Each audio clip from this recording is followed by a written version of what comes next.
Hello everyone, welcome to my channel. आज हम करेंगे चैप्टर 12 रेशियो एंड प्रोपोर्शन का इम्पोर्टेंट क्वेश्चंस का प्रैक्टिस वर्कशीट नंबर 3 मतलब थर्ड पार्ट कर रहे हैं हम लोग, क्योंकि इससे पहले हमने 2 पार्ट कर लिया है। 1 to 5 एक वीडियो में है और फिर 6 से 10 दूसरे पार्ट में आपको मिल जाएगा, और आज हम इसका लास्ट पार्ट करेंगे। सारे पार्ट्स के जितने भी वीडियोस हैं वो मैं डिस्क्रिप्शन बॉक्स में दे दूंगी लिंक, आप उसको भी देख लेंगे। ठीक है, ये थर्ड पार्ट है। यहाँ हम 11th क्वेश्चन से स्टार्ट करना है। क्वेश्चन 11 है, at the parking stand of Ramlila ground Kartik counted that there are 115 cycles, 75 scooters and 45 bikes. Find the ratio of the number of cycles to the number of vehicles. एक parking stand है Ramlila ground में, तो कार्तिक ने count किया कि वहां पर 115 cycles हैं, 75 स्कूटर्स हैं और 45 बाइक्स हैं। तो आपसे पूछा जा रहा है कि find the ratio of the number of cycles. सिर्फ साइकिल्स का आपका रेशियो बताना है, किससे? टोटल नंबर ऑफ व्हीकल्स से। तो स्टूडेंट्स, हम देखते हैं इन्हें कैसे करेंगे। ये सारे जितने भी प्रैक्टिस वर्कशीट के क्वेश्चंस हैं, चाहे वो पार्ट 1 में आए हो, पार्ट 2 में है, उनको आप लोग ध्यान से करिएगा। इतना करने पर ही आपका पूरा चैप्टर रिवाइज हो जाएगा, तैयार हो जाएगा। ओके, तो कैसे इसको करेंगे? तो हम पहले लिखेंगे total number of vehicles. Total number of vehicles मतलब कितनी व्हीकल्स वहां पे टोटल है। क्या क्या है? एक तो 115 साइकिल है, स्कूटर्स है 75 और 45 आपके बाइक्स हैं। तो इनको टोटल करें जरा, कितना आ जाएगा जरा देखते हैं। 5 + 5 + 5 15, 1 कैरी हुआ, 7 + 5 12, 13, 1 235 टोटल नंबर ऑफ व्हीकल्स है। एंड नंबर ऑफ साइकिल्स कितने हैं? नंबर ऑफ साइकिल्स हैं 150। ओके, और आपको रेशियो किसका निकालना है? रेशियो निकालना है, रेशियो क्या हो जाएगा? नंबर ऑफ साइकिल्स से आपको निकालना है टोटल नंबर ऑफ व्हीकल्स का। तो कितना आ जाएगा? ये आ जाएगा 115 अपॉन 235। ये देखिए स्टूडेंट्स, ये दोनों ही 5 से नंबर एंड हो रहा है, मतलब दोनों ही 5 से डिविजिबल है। तो हमें कैसे पता चलेगा क्या किससे हम डिवाइड करें कि ये अपने स्मॉलेस्ट एकदम लोएस्ट टर्म में आ जाए? तो हम क्या करते हैं, हम एचसीएफ निकालते हैं। तो 115 का एचसीएफ पहले निकाल लीजिए। 5 से डिविजिबल है, 5 2 10 और ये 5 3 15। ओके, क्या किया? डिवाइड किया है सिर्फ। 5 2 10 और यहाँ ये बच गया 15। ओके, तो अब 23 तो प्राइम नंबर है, इसको हम कुछ आगे नहीं करेंगे।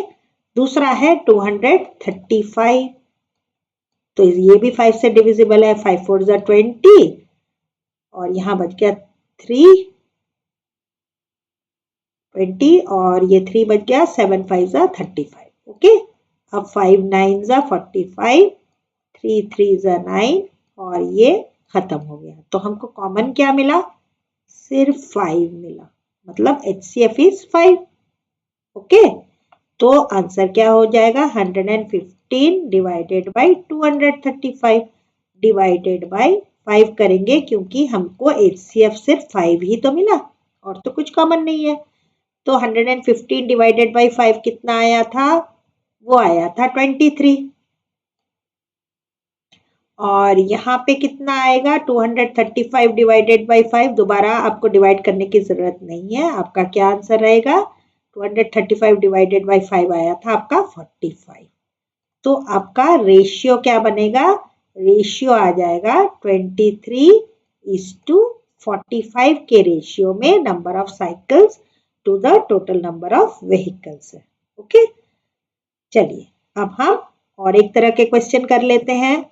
क्वेश्चन 12 है, a car can travel 240 kilometers in 15 liters of petrol. How much distance will it travel in 25 liters of petrol?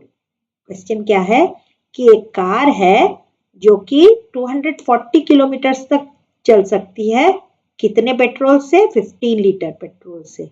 अब आपसे पूछा जा रहा है कि अब वही कार कितना डिस्टेंस कवर करेगी अगर उसने 25 लीटर्स ऑफ पेट्रोल उसने यूज किया है तो। ओके, तो अब हम ऐसे क्वेश्चंस को कैसे करते हैं? तो हमारे तरीके से करते हैं, जैसे हम लोग टेबल वाला करते हैं ना। तो क्या बनाएंगे? कौन कौन से टेबल बनाएंगे? दो चीज गिवन है यहाँ, कैपेसिटी ऑफ पेट्रोल जो कि है आपके लीटर्स में, और दूसरा है डिस्टेंस। यही दो चीजें दी है ना। एक तो है how much car can travel, मतलब वो डिस्टेंस की बात कर रहा है, तो ये किलोमीटर में है। ओके, अब कैपेसिटी ऑफ पेट्रोल कितना है? 15 लीटर्स में गाड़ी जो है 240 किलोमीटर तक चलती है। अब 25 लीटर्स अगर कार में पेट्रोल है तो आप बताइए कितना डिस्टेंस कवर करेगी। तो ऐसे वाले क्वेश्चंस को हम लोग इस तरह से चार्ट बना लेते हैं। क्यों चार्ट बनाते हैं? क्योंकि इस तरह से बिल्कुल गलती होने के चांसेस एकदम कम हो जाते हैं, गलती होती ही नहीं है। ओके, तो अब हम क्या करेंगे? x क्या है मैथ्स में वो जरूर लिखना पड़ता है, तो हम लिखेंगे let x be the distance covered या ट्रेवल्ड। जो क्वेश्चन में गिवन है वैसे ही लिख दीजिए। अब क्या करते हैं? उसके बाद कुछ नहीं करना, बस 15 और 25 जो है ना उसको अपॉन लिख देते हैं, इक्वल टू का साइन देते हैं एक बीच में, यहाँ लिख देते हैं 240 और नीचे लिख देते हैं x। अब क्या करते हैं? बस क्रॉस मल्टीप्लाई करिए तो क्या आ गया? ये 15x 240 इंटू ये जो डिनोमिनेटर में है ना, ये इस साइड जाके इक्वल टू के दूसरे साइड जाके मल्टीप्लाई हो जाती है, क्योंकि ये अभी डिवीजन में है। तो अब x की वैल्यू कितनी आ गई? x की वैल्यू कुछ नहीं, आप इसको सॉल्व मत करिएगा, इसको मल्टीप्लाई मत करिएगा, क्योंकि ये बहुत बड़ा नंबर हो जाएगा, इसको ऐसे ही छोड़ दीजिए। 240 इंटू 25, जो यहाँ पे 15x है, मतलब ये 15 इंटू एक्स है ना, 15 इंटू एक्स, जो मल्टीप्लाई वाली चीजें होती है वो दूसरे साइड जाके डिवाइड हो जाती है। ओके, अब आप देखिए 25 है, ये 15 है, दोनों ही 5 से डिविजिबल है, तो काटिए इसको। 5 3 जा 15, 5 5 जा 25। अब ये देखिए ये 3 है, ये 240 है। अगर आपको यहाँ नहीं समझ में आ रहा है, फिर से हम दोबारा यहाँ लिख देंगे, क्या बच गया? 240 इंटू 5 अपॉन 3। अब ये देखिए 3 है, इधर 24 है, ये तो 24 तो 3 के टेबल में आता है ना, तो कितना आ जाएगा? 3 8 3 जा 24, और ये 0 है ना, ये 0 भी तो लगाना है। तो x इज इक्वल टू कितना आ गया? 8 5 जा 40, मतलब 400 किलोमीटर डिस्टेंस जो है कवर करेगी। किलोमीटर क्यों लगाया? क्योंकि x क्या था? डिस्टेंस ट्रेवल, तो आपका यूनिट भी तो डिस्टेंस का आना चाहिए ना। तो आपका आंसर क्या बनेगा? That how much distance will it travel in 25 litres? 400 kilometres will it travel in 25 litres of petrol. Okay, चलिए और एक क्वेश्चन करते हैं हम, क्वेश्चन 13। इस तरह के भी आपके क्वेश्चन थे ना आपके एक्सरसाइजेस में, जैसे जैसे क्वेश्चन थे वैसे ही मैंने फिर से लेने की कोशिश की है ताकि आपका रिवीजन हो जाए। यहाँ है state whether the given statements are in proportion. आपको बताना है क्या ये दो रेशियोज प्रोपोर्शन में है कि नहीं। तो प्रोपोर्शन में बताने के लिए हमें रेशियो को पहले इस तरह से लिखना होगा।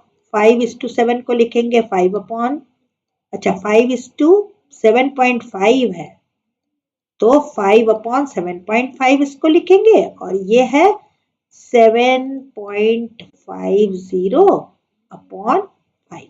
ये दो रेशियो है हमारे पास। अब बताना, इक्वल टू का साइन मैंने नहीं लगाया क्योंकि आपको बताना है कि ये प्रोपोर्शन में है भी कि नहीं। प्रोपोर्शन में है या नहीं ये बताने के लिए पहले इनको सॉल्व करेंगे, तभी तो पता चलेगा ना कि ये प्रोपोर्शन में है कि नहीं। प्रोपोर्शन मतलब इक्वल, एक दूसरे के ये इक्वल है कि नहीं। तो इसको हम पहले सॉल्व करते हैं। 5 अपॉन 7.5 है। अब मैंने कहा था ना डेसिमल देख के घबराना नहीं है, हमें जो दूसरा वाला नंबर है जो डेसिमल में नहीं है उसको हम पहले लाइक बना लेते हैं। लाइक कैसे बनाते हैं? डेसिमल के बाद जितने डिजिट हैं ऐसे ही हम दूसरे वाले डिजिट को भी बना देंगे। तो क्या हो जाएगा? अब यहाँ पे देखिए ये 7.5 है ना, अब इसके भी यहाँ पॉइंट लगा दीजिए। अब यहाँ एक डिजिट है तो यहाँ एक 0 लगा दीजिए, क्योंकि 5.0 लिखे या 5 लिखे फर्क तो कुछ नहीं पड़ता। अब सेकेंड में क्या बताया? जैसे ही लाइक हो जाएगा आपको सोचना है कि ये डेसिमल है ही नहीं, और इसको अब आप लिखेंगे सिर्फ 50/75। हो गया? अब तो डिविजिबल हो गए ना। अब इनके HCF से जैसे ही डिवाइड करेंगे तो हमको आंसर मिल जाएगा इसका लोएस्ट फॉर्म। एक 50 है और एक 75 है। चलिए हम फैक्टर्स निकालते हैं, फिर HCF निकालेंगे। तो 5 से डिविजिबल है दिख रहा है, 5 10 जा, फिर 5 2 जा, फिर 2 खत्म। अब 5 यहाँ 15 5 जा 75, फिर 5 से 5 3 जा 15, 3 और खत्म। तो क्या क्या हमको कॉमन मिल गया? एक ये 5 मिल गया और एक ये मिल गया। तो हमको HCF कितना मिला? HCF मिल गया 5 5 जा 25। तो इस नंबर को हम जरा 50 डिवाइडेड बाई 25 कर देते हैं ना, तो कितना आ जाएगा? 50 डिवाइडेड बाई 25 कितना आया? ये आ गया 2 और ये आ गया 3, है ना? कैसे? ये 25 हटा दीजिए, ये बचा 2, यहाँ 25 हटा दीजिए, ये बचा 3। तो इसकी वैल्यू आ गई 2/3। अगर तो इसकी भी वैल्यू 2/3 आ जाती है तो हम कहेंगे that these are in proportion. तो देखते हैं हम किसको क्या लिखेंगे। ये देखिए ये है 7.50 लिखे, या इसको हम ऐसे भी लिख सकते हैं, ये 7.50 है और ये हो जाएगा 500। क्या किया हमने? यहाँ पे पॉइंट था ना, तो पॉइंट को रखने दीजिए। तो हमें इसे भी लाइक बनाना है तो हम यहाँ पे पॉइंट लगा देते हैं। तो अब तो लाइक हो गया ये। अब 5.00 लिखे या 5 लिखे की बात है, हमें सिर्फ लाइक बनाना है। लाइक बनाने के लिए दूसरा नंबर जो कि जिसमें डेसिमल नहीं है उसमें भी हमने डेसिमल लगा के उतने ही डिजिट डेसिमल के बाद लिखे हैं जितने की ऊपर वाले में थे। ओके, अब सोचिए कि डेसिमल है ही नहीं, तो क्या बन गया? 750/500। अब इस जीरो से इस जीरो को काट दीजिए। अब हमारे पास नंबर क्या बना? 75/50। इनके लोएस्ट टर्म में हमको लाना है। अब हमको पता है कि 75 और 50 का HCF तो 25 होता है, तो हमने सीधे 25 से डिवाइड कर दिया। तो कितना आया? ये आया 75 divided by 25 is 3 and 50 divided by 25 is 2। अब देखिए ये है 2/3 और ये अब है 3/2। क्या दोनों बराबर हैं? तो these are not equal. So whether the statement are in proportion, तो आप क्या लिखेंगे? No, no the statement is not in proportion. Okay, चलिए और एक क्वेश्चन करते हैं। Question 14, state whether the given statements are in proportion. ये भी बिल्कुल वैसे ही है, आपको बताना है कि ये प्रोपोर्शन में है या नहीं। तो क्या करेंगे? कुछ नहीं, इनको जो भी लिखा है ना उसको हम रेशियो से फ्रैक्शन में बना लेते हैं। 20/100 लिख देंगे। यहाँ तो ग्राम है, ग्राम है, एकदम कुछ करना ही नहीं, इसको तो बस 20/100 लिख सकते हैं हम। अब इस जीरो से इस जीरो को काट दीजिए, तो आया कितना? ये आ गया 2/10। अपने लोएस्ट फॉर्म में है? नहीं है, क्योंकि दोनों ही 2 के टेबल में आ रहे हैं ना। तो ये बन गया 1/5। ये अपने लोएस्ट फॉर्म में आ गया। ये वाला तो इजीली हो गया। यहाँ पर आप देखिए ये मीटर में है और ये सेंटीमीटर में है, और हमें पता है क्या? 1 metre is equal to 100 centimetre. तो अच्छा होगा मीटर को सेंटीमीटर में कन्वर्ट कर दे, क्योंकि हमें तो सेम यूनिट चाहिए ही रेशियो निकालने के लिए। तो हम इसको क्या लिख सकते हैं? हम इसको लिख सकते हैं 100 सेंटीमीटर इज टू 500 सेंटीमीटर। ये भी तो लिख सकते हैं ना। तो अब ये क्या बन गया? 100/500। अब इस 0 से इस 0 को काटिए, इस 0 से इस 0 को काटिए, तो आंसर क्या आ गया 1/5। ये भी 1/5, ये भी 1/5, दोनों एक दूसरे के बराबर है। तो this statement is true and they are in proportion. Yes, they are in proportion, ये लिखना होगा क्योंकि यही तो आपका क्वेश्चन है ना। आप सिर्फ इतना करके दिखा देंगे तो नहीं होगा, आपको ये आंसर लिखना पड़ेगा। ओके, चलिए और एक क्वेश्चन कर लेते हैं। ये लास्ट क्वेश्चन है इस प्रैक्टिस वर्कशीट का, और इसके साथ ही हमारा ये जो रेशियो एंड प्रोपोर्शन है खत्म हो जाएगा। पूरा हमने रिवाइज भी कर लिया, सारे एक्सरसाइजेस भी कर लिए। ओके, तो चलिए ये क्वेश्चन कर लेते हैं।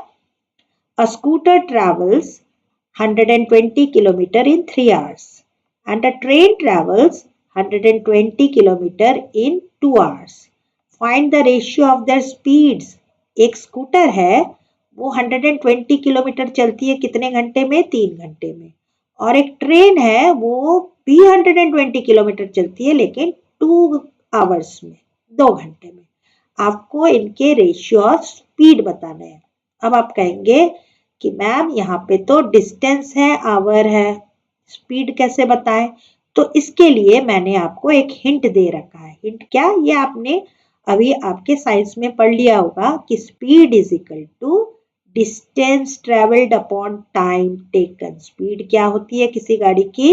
वो क्या हो जाएगा? स्पीड किसी भी चीज की स्पीड क्या हो जाएगा? कितना डिस्टेंस कवर करती है कितने टाइम में, ये उसकी स्पीड हो गई। ओके, तो अब हम पहले इनकी स्पीड निकालेंगे। तो क्या लिखेंगे? तो हम लिखेंगे speed of scooter is equal to क्या? डिस्टेंस अपॉन टाइम, है ना, distance travelled upon time taken, ये हमको पता है। तो अब इसके हिसाब से हम लगा देते हैं। तो लिखेंगे डिस्टेंस कितना इसने ट्रेवल किया है? 120 किलोमीटर, और टाइम कितना है? 3 आवर्स। अब यूनिट तो अलग है, तो स्पीड का यूनिट किलोमीटर पर आवर होता है। तो अब हम इसको डिवाइड कर सकते हैं, 3 4 है ना, ये आ गया 40, मतलब 40 किलोमीटर पर आवर जो है स्पीड ऑफ स्कूटर है। और स्पीड ऑफ ट्रेन क्या है वो भी निकाल लेते हैं। स्पीड ऑफ ट्रेन भी तो ऐसे ही निकलेगा, जितना डिस्टेंस है उससे आप आवर्स को डिवाइड करिए। तो 120 किलोमीटर अपॉन आवर कितना है इसमें? 2 आवर है, तो ये भी डिविजिबल है, तो आ जाएगा कितना? 60 किलोमीटर पर आवर। अब दोनों के ही स्पीड मिल गए। अब क्वेश्चन क्या था? Find the ratio of their speed. तो रेशियो क्या हो जाएगा? Ratio is equal to speed of scooter upon speed of train. तो स्कूटर का कितना था? 40 था, इसका 60 था। तो ये 0 से ये 0 काट दीजिए, कट गया, और ये बच गया 4/6। अब दोनों ही किसके टेबल में आ रहे हैं? दोनों ही 2 के टेबल में। 2 2 4, 2 3 6, ये अपने लोएस्ट फॉर्म में आ गया। तो रेशियो क्या बन गया? Ratio is 2:3। The ratio of scooter speed to train speed is क्या? 2:3। ये है आपका आंसर। तो आई होप स्टूडेंट्स आपको ये सारे प्रैक्टिस वर्कशीट के जितने भी क्वेश्चन हैं वो आपको बहुत ही यूजफुल लगे होंगे। आपके एग्जाम्स की तैयारी के लिए बहुत ही ज़रूरी क्वेश्चंस हैं ये सब। इनको आप लोग साथ साथ वीडियो के साथ साथ करते रहिए ताकि आपका प्रिपरेशन एकदम अच्छे से हो जाए। तो अगर आपको कुछ पूछना है तो आप ज़रूर कमेंट सेक्शन में पूछिए, और ये भी बताइए कि ये वर्कशीट आपके लिए कितना यूजफुल था, कितने क्वेश्चंस इसकी तरह आए थे आपके पेपर में। और मेरे चैनल को सब्सक्राइब नहीं किया है तो चैनल को ज़रूर से सब्सक्राइब कर लीजिए, लाइक कीजिए, शेयर कीजिए, और ऐसे ही वीडियोस के लिए, ऐसे ही इम्पोर्टेंट क्वेश्चंस के लिए देखते रहिए मेरा चैनल। तब तक के लिए गुड बाय स्टूडेंट्स।